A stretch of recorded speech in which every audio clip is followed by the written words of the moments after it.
Assalamualaikum warahmatullahi wabarakatuh.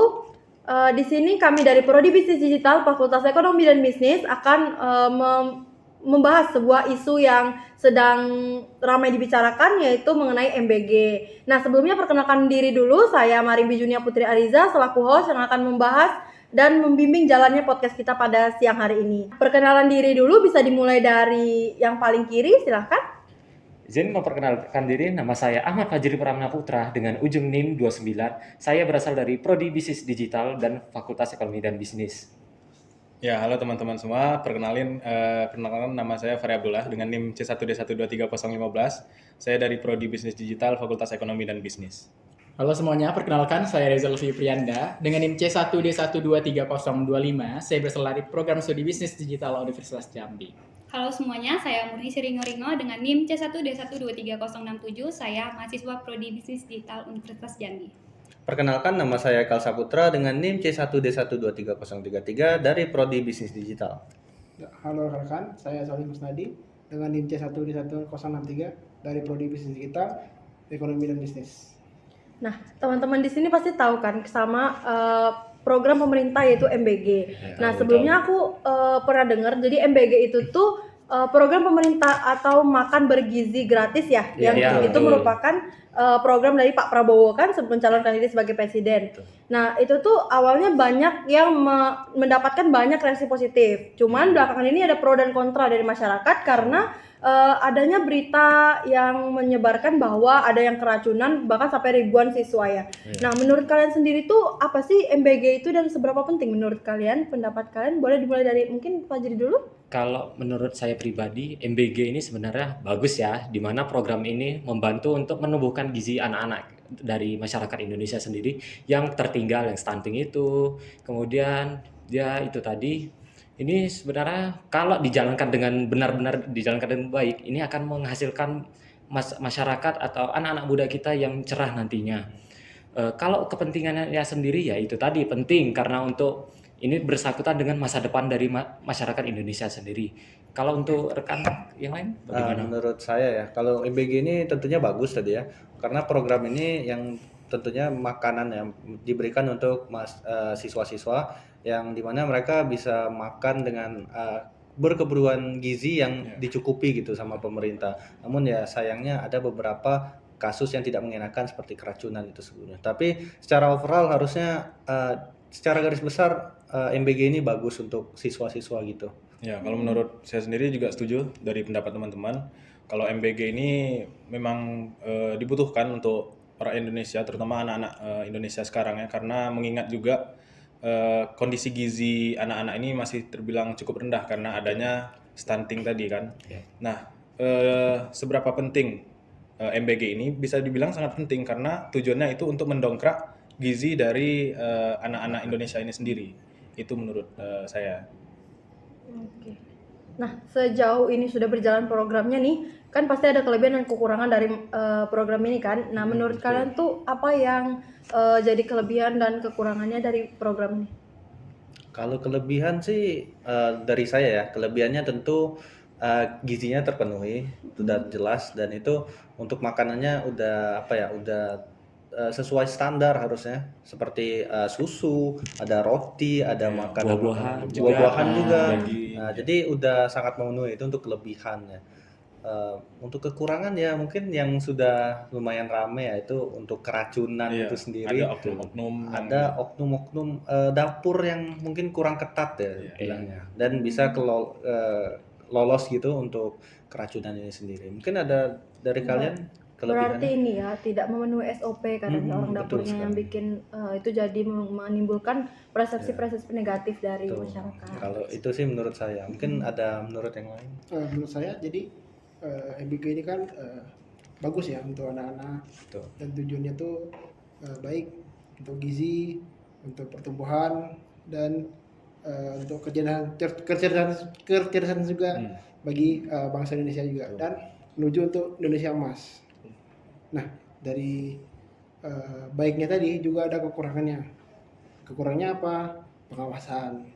Karena SPBG ini tidak diawasin dari pemerintah, karena dia berupa vendor, dan vendor sendiri bergerak sendiri, hanya diberi tugas oleh pemerintah untuk menjalankan amanat. Misal kamu, saya kasih dana sekian, per porsi itu 10.000. Nah dari SPBG bisa aja dikasih porsi 8.000. Betul. Nah terus dari hal ini jadi ladang bisnis mereka, entah dari politik, entah dari DPR yang tiba-tiba saja mendirikan yayasan, dapur-dapur SPPG ini. Mungkin itu tadi ya, pemerintah ada ikut campur gitu, jadi ada, kan setahu saya ya untuk MBG ini kualifikasinya sendiri tuh sangat ketat gitu untuk dapur-dapur lain untuk mengikuti. Nah makanya mungkin itu bisa menjadi celah untuk orang-orang yang dari dalam gitu untuk mendapatkan tempat di dapur MBG ini sendiri. Itu sangat disayangkan sekali. Selain itu juga dari yang saya baca ya, itu ada indikasi monopoli juga, di mana satu orang ini dia itu bisa mengelola sampai 20 SPPG. Nah, ini juga menjadi kekurangan juga dari MBG itu sendiri ya. Mungkin dari pemerintahnya nantinya juga bisa ikut mengelola ya untuk mengawasi juga. Tadi dibilang kalau tidak diawasi sepertinya tidak ya. Mungkin tapi itu kurang pengawasannya dan juga SOP-nya itu tidak jelas gitu. Menurut saya ya, kelebihan dari MBG ini juga selain programnya untuk anak-anak, itu juga untuk membuka ya lapangan pekerjaan baru untuk masyarakatnya ya kan. Apalagi lulusan ahli gizi nih sedikit banget nih ininya peluang pekerjaannya. Sebenarnya kalau program ini benar-benar dijalankan sesuai dengan SOP, pastinya ini tidak ada nih kesalahan ataupun yang sudah terjadi nih seperti Keracunan Keracunan itu tadi ya. ya betul. Iya benar.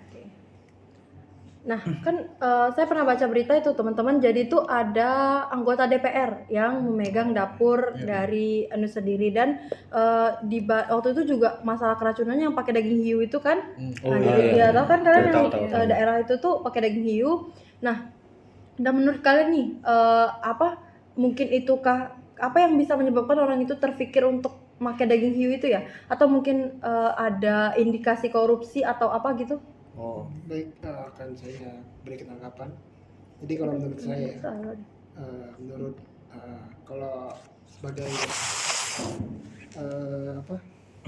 pengelola setempat, dikira mereka dengan menghadirkan menyajikan daging hiu, jadinya seperti melestarikan budaya dari daerah sana. Di daerah mana waktu itu yang daging hiu?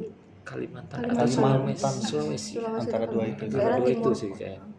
Saya lupa daerahnya. Pokoknya dari tanggapan dari pengelola itu pengennya untuk melestarikan budaya. Jadi walaupun ingin niatnya baik, kalau tidak benar mengelolanya, jadi bisa membuat keracunan kalau salah mengelola kan. Berarti ini ya mungkin niatnya baik, cuman mungkin cara kan hiu itu bukan makanan yang lazim kan. Lazim, Jadi butuh cara masak yang Iya. khusus gitu. Mungkin itu salah masak atau ya gitu ya. Menurut kalian itu salah masak mungkin ya. Karena itu bukan makanan yang lazim dan nggak sewajarnya orang makan gitu kan. Mungkin tambahan dikit juga, itu merupakan suatu bentuk juga kalau pengawasan dan ahli gizinya itu masih sangat kurang gitu ya. Kan harusnya sebelum dimasak atau diputuskan untuk memasak daging hiu ini sendiri, harusnya diberitahu gitu apa kandungan dalam daging hiu itu sendiri, perhitungan dulu berapa gizinya banyak kan dulu. terkadang ada makanan yang kalau dimasaknya seperti ini jadi berbahaya, ada gizinya kurang. Jadi itu sendiri termasuk dalam kurangnya pengawasan terhadap MBG ini sendiri. Jadi itu sangat disayangkan sekali. SOP-nya ya. Selain hiu juga saya ada lihat berita kalau empek-empek juga dijadikan Di Palembang ya, di ada sana. Palembang. Itu kan berarti kayak standar gizinya tuh Iya. nggak tahu ya di mana ya. Patut dipertanyakan lah gitu ya. Juga Kayak soal SOP-nya pengelolaan gimana. makanannya juga asal direbus atau ditumis sebagai macamnya seperti nggak ada rasanya gitu. Kita boleh kasih makanan yang bergizi tapi harus disesuaikan juga nih dengan cara masaknya ya kan. Betul. Iya. Ada standarnya lah Iya. gitu ya. Nih ngomong-ngomong rasa tadi, sebenarnya adik saya sendiri kan SMA ya, terus ternyata dari SMA-nya itu nolak MBG ini sendiri itu karena apa ya, katanya untuk rasanya itu tidak apa ya, enak Tidak bagi enak. siswanya gitu. Jadi daripada mubazir gitu, jadi ditolak gitu. Ditolak aja sekalian. Mungkin ya jadi salah satu Salah pertimbangan satu lah. evaluasi lah ya. Evaluasi. Juga ada berita kayak soal keracunan ini beberapa sekolah juga menolak ya. Iya. Ya Iya. kan? Menolak penerimaan BEG. Jadi makanya jadi programnya nggak berjalan dengan semestinya kan karena ditolak sama siswa-siswa dan sekolah gitu ya. Ya, sebenarnya banyak juga kasus selain dari hiu atau pempek tadi, saya juga sempat dengar masalah tentang yang ulat itu kan. Oh, Iya, iya, di iya. dalam masalah ulat itu ada di dalam masakan MBG ini. Itu mungkin dari pihak MBG-nya sendiri itu tidak ketat dalam pengawasan atau mungkin memang dari pihak MBG-nya sendiri yang sengaja memotong anggaran demi keuntungan pribadi. Jadi mereka ini membeli mungkin bahan-bahan yang kurang segar atau mungkin Bisa jadi. pengelolaannya dipotong demi keuntungan mereka pribadi. Mungkin itu yang sangat disayangkan dari program ini. Tapi menurut saya juga sulit juga ya untuk menyajikan yang dimana kalau yang saya tahu dalam merencanakan menyajikan MBG itu dimulai jam 1 malam. Jadi karya-karyawan ini udah bersiap, chefnya juga siap. Jadi dari jam setengah malam kan menyajikan tuh jam 9 pagi kan biasanya. Jam 12 malah. Kalau jam 7, jam 8 itu biasanya penyalurannya untuk ke PAUD-PAUD. Nah, kalau untuk sekolah-sekolah itu jam 12 siang biasanya disalurkan. Nah, itu juga kalau tidak diawasin dengan ketat kan bisa busuk, bisa basi, apalagi Makanan bisa basi. habis panas ditutup kan tuh nguap, Bau juga. jadi bau. Itu sih. Nah, menurut kalian nih dari banyaknya spekulasi dan pendapat tuh menurut kalian siapa sih yang bisa bertanggung jawab untuk keracunan MBG ini? Kalau dari saya sendiri untuk yang pertama udah pasti dapurnya itu ya. Menurut saya dapur itu udah harusnya udah ngambil job desk ini ya, udah ngambil dan ngajuin itu udah berani tanggung resikonya untuk bukan resiko tadi, berani ngambil tanggung jawab kalau misalnya terjadi apa-apa itu salahnya mereka gitu. Dan seharusnya nggak ada alasan tentang anggarannya kurang karena pastinya mereka diberitahu nih, oh kamu bakal dapat bagian segini nih untuk membuat MBG itu sendiri. Jadi seharusnya kalau untuk yang paling bisa disalahkan ya tentu dapurnya. Untuk selanjutnya mungkin bisa ke Badan Gizi Nasional. Nah betul. itu harus lebih diperketat lagi untuk pemilihan dapur-dapurnya. Itu sih kalau dari saya. Ya saya setuju dengan pendapat Haikal. Kalau yang bertanggung jawab ini yaitu vendornya itu sendiri, dapur dan juga Badan Gizi Nasional. Tapi kita tidak lupa juga dengan pemerintahnya, yang mana mandat ini kan diberikan dari presiden langsung ke pemerintah setempat, yang mana pemerintah juga harus ikut bertanggung jawab penuh dalam penanganan kasus ini. Itu sih. Tapi kan maraknya isu yang terjadi ya malah pemerintah itu sendiri yang memegang dapurnya gitu. Iya.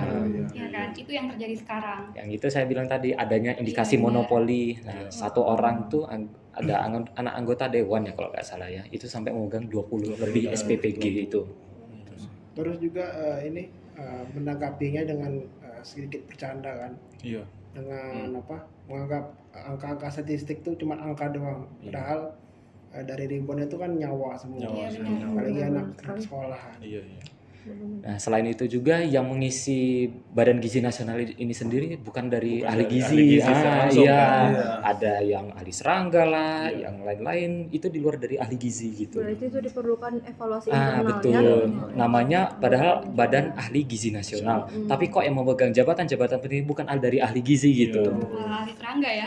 Iya, betul. Dapat serangga beneran. Tadi yang Fajri bilang kan kalau di Badan Gizi Nasional tuh ada orang-orang tidak berkepentingan gitu ya, Iya. yang bukan ahli gizi, ada ahli serangga dan lain sebagainya. Nah itu menurut kalian gimana? Kenapa bisa sampai segitu dan apa yang harus dilakukan kira-kira sama pemerintah? Kalau duluan aja Kak, Pak. Kalau menurut saya sendiri ya itu mungkin karena kalau menurut pendapat pribadi saya itu mungkin karena ada orang dalam atau mungkin oknum-oknum lain yang Janji bisa politik ya berarti janji ya. politik yang betul. bisa meloloskan ahli-ahli yang di luar ahli gizi ini masuk ke Badan Ahli Gizi Gizi Nasional, Nasional ya. gitu. Nah, itu mungkin harus dievaluasi lagi dari pemerintah dan juga harus diperketat seleksinya bagaimana kan. Betul. Begitu sih. Nah, dari banyaknya pendapat dari teman-teman kami di podcast ini, kami ingin menyampaikan bahwa podcast ini dibuat bukan untuk memberikan ujaran kebencian, tapi untuk evaluasi untuk pemerintah untuk generasi emas ke depannya. Karena itu menyangkut gizi dan kehidupan anak-anak ke depannya, maka pemerintah harus benar-benar berhati-hati dan mengevaluasi internal dari program ini. Semoga apa yang sudah ada bisa menjadi pelajaran dan kedepannya bisa lebih baik lagi dan program ini bisa berjalan bagaimana semestinya. Nah, sebelum saya tutup, boleh jika ada saran perbaikan dari teman-teman, kalau dari saya tadi itu mungkin boleh menyampaikan. Menurut saya pemerintah itu perlu melakukan mereka itu harus memperkuat ya peran ahli gizi dalam program ini, sama perlunya ada transparansi rekrutmen karyawannya ya pastinya. Ya itu sih menurut saya. Kalau saya itu hampir sama untuk transparansi dari pemilihan dapur MBG-nya itu. Seharusnya untuk setiap sekolah itu diberitahu gitu atau ada transparansi lebih lanjut tentang siapa gitu yang memiliki ini, tentang pokoknya informasi lebih lanjut tentang pemilik dapur itu sendiri. Jadi ada ya kita tahu lah siapa yang bertanggung jawab atas kejadian-kejadian yang tidak diinginkan gitu. Gitu sih Oh menurut ya, saya. dan dari saya mungkin boleh standar dari misalnya kayak Standar gizi operasionalnya. makanannya, ya betul, makanan mungkin kalau misalnya yang kira-kira itu kan kayak seperti hiu tadi itu kan Iya. tidak lazim ya, kayak tidak dari banyaknya ikan kenapa harus hiu Kenapa harus gitu hiu kan, gitu kan. benar. Standar gizi harus diperketat Iya. berarti ya. Jadi kayak orang kan berarti kalau misalnya kayak gitu kan orang bebas mau masak apa Iya. gitu kan, nggak ada standar yang benar-benar mengikat mereka untuk sesuai SOP gitu yang Ya, itu benar-benar bergizi. contohnya kan selain hiu ada pempek Iya, tadi kan dari itu kan Palembang. bukan termasuk makanan bergizi, itu kan Sandwich, cemilan. sandwich, Makanan iya. khas dari Palembang makanya dibikin itu ya Benar, kan. karena itu kan di Palembang ya, jadi kayak mereka membawa pempek sebagai makanan MBG gitu. Iya. Jadi itu sih mungkin dari saya standar operasionalnya untuk pemilihan bahan baku. Oke, kita sudah sampai di penghujung podcast. Terima kasih sudah menonton sampai habis dan juga kami minta maaf atas kesalahan dan juga kata-kata yang tidak berkenan. Kami akhiri, wassalamualaikum warahmatullahi wabarakatuh.